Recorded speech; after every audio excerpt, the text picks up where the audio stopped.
Hi, Lisa. We're going to talk now about this question you have. And it's a really good question. It's a question that is asked often, but it's also a very individual question because if you think about it, you've got to apply this question to your own business in your own way. So your question starts out with, and we're going to have some fun with these markers, with I've always heard that make your mess your message. Make your mess your message. And yeah, I've heard that too. It's a very common expression, or let's be vulnerable, let's come up with a hard luck story.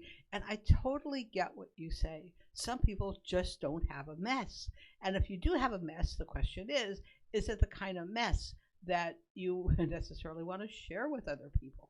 And it sounds like you're in a situation a lot of people, including me, encounter because we just don't haven't had those kinds of experiences.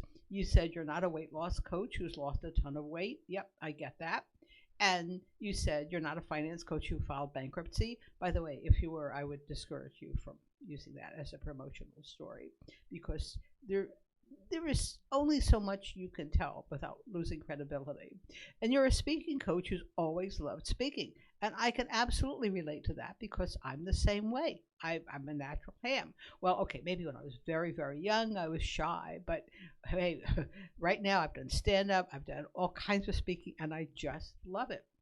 So I can see where you're coming from, or I think I can see where you're coming from. And the question is, what story do you tell? Well, you don't have a story of overcoming, and you don't really need one. What you do need is a story that is really more about your clients and not about you. Because when clients come to see you, they don't really care if, to be perfectly honest, if you've got a hard luck story. They don't really want to hear about your problems. They want to hear about how you're going to solve their problems. So the next thing would be to find out what is the way you help clients.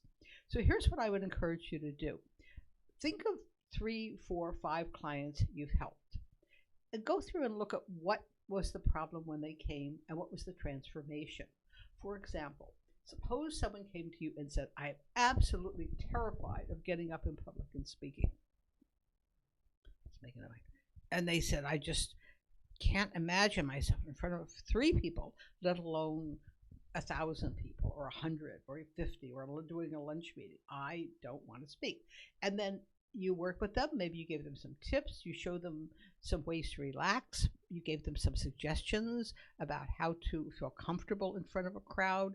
And now they're speaking all over the place. They're making money. They're so excited to greet opportunities that formerly would have scared them to death. That's a great story. It's not about you. It's about how you helped someone. Or let's imagine another story. Maybe you had a client who was not scared, but they came to you because nobody seemed to find their presentations very interesting.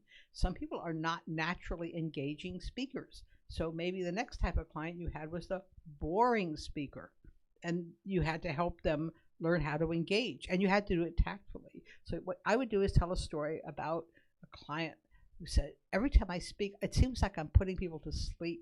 I want to tell a story, but the stories I come up with are more like bedtime stories. They are not making people engaged and excited and energized. They're making them sleepy and bored and wanting to go anywhere else. So what can I do? And then you talk about what some of the techniques you taught them. Maybe you taught them how to do dialogue. That's one of the techniques that I teach with people who want to be a storytelling ninja. Imagine you're a character. So you have a story with 2 people. Play around. Try to take some risks and try different voices. People will have fun with it. And if you're not good, that's okay, right? People will be sympathetic. They'll just get a laugh out of it. You can even say, oh yeah, like I might say, well, this is supposed to be a Southern person, but my Southern accent doesn't make it very well. So I'd have to have that disclaimer. So you have those kinds of things where you talk about how you help this person. Maybe you taught them some really unusual techniques to become engaging, to make people want to pay attention to them.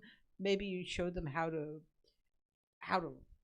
vary the tone of their speech, how to go from boring to What's the opposite? If you can find an alliteration that's kind of nice, like from boring to, I don't know, beautiful, though that's not real. From boring to broadcaster, I don't know, something like that. Or maybe from stale to sizzling. Those are not good, but you get the idea. So think of some ways you can tell these stories, really work on the stories. And when you talk to audiences, if you don't know what their one problem is, come up with 2 or 3 small stories and show how you work with them. Because people will respond to the way you helped other people. And when they do that, they're not going to care that much about you. Keep focusing on the idea it's all about them. And to be perfectly honest, if you're talking to people who are afraid of speaking, I'd be willing to bet they've heard hundreds of speakers say, I used to be scared and now I'm not. They've heard hundreds of people say, I used to be boring and now I'm not. You're going to come in with a story that's really exciting. You're going to have content. You're going to maybe flesh out the characters, the clients you talk about, and you're going to have a really exciting story that will have them relating to you and wanting to work with you. So that's it for today. Thanks for sending this question. Let me know if you have a follow-up or if this was helpful. Thanks again. Have a great rest of the day.